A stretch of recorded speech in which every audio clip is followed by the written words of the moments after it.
started with the retail trends. So in front of you, you can actually see standard buying process, which we would have all been familiar with in the past. In the sense, there's a standard user. There's a user who just views a TV or print media ad, goes to the store, compares the various options available in the store.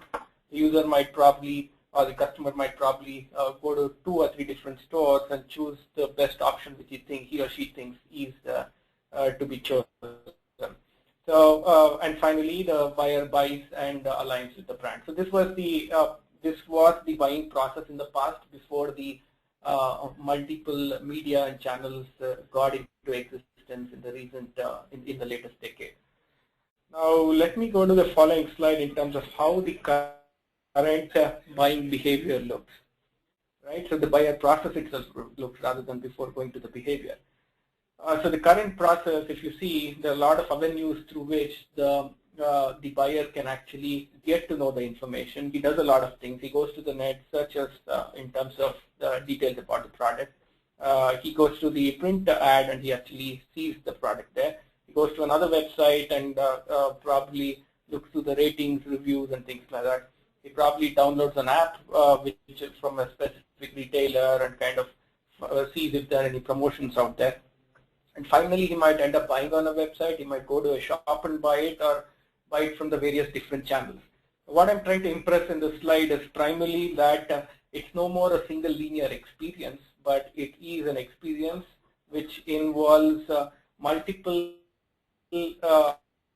touch points with the customer, right?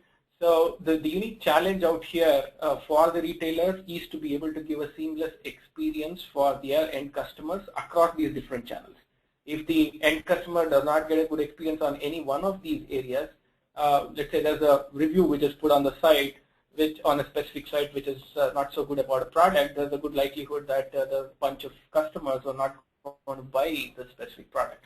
So how do they manage their brand across all these different channels and the touch points to customers has been a big challenge.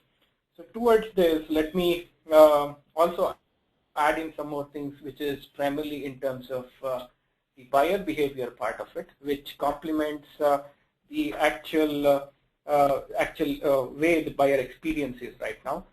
So the buyer behavior is around the few common things. The first is the buyer is actually wired, as in there are multiple channels through which the buyer can actually reach out to the end product. The buyers look for specialty and differentiated products, as in since the amount of information is so much and the options are so many, they look towards what really is differentiated and something special about a product and how is it different from the others to buy it. Next, of course, the pricing. This is the biggest thing in all in terms of making a decision.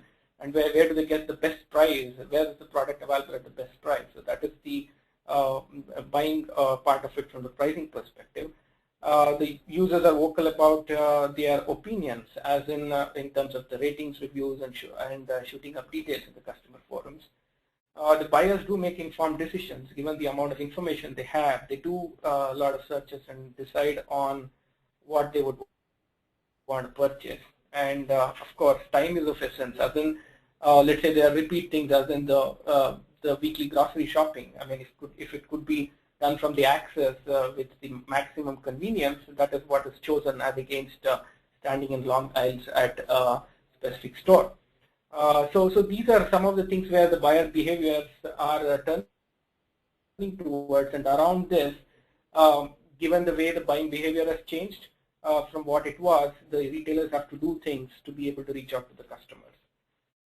Towards this, let me get to the online strategy part of it first. A lot of this, I think most of us would have gone through, being part of the journey with these retailers in terms of, let's say, replatforming their websites and whatnot.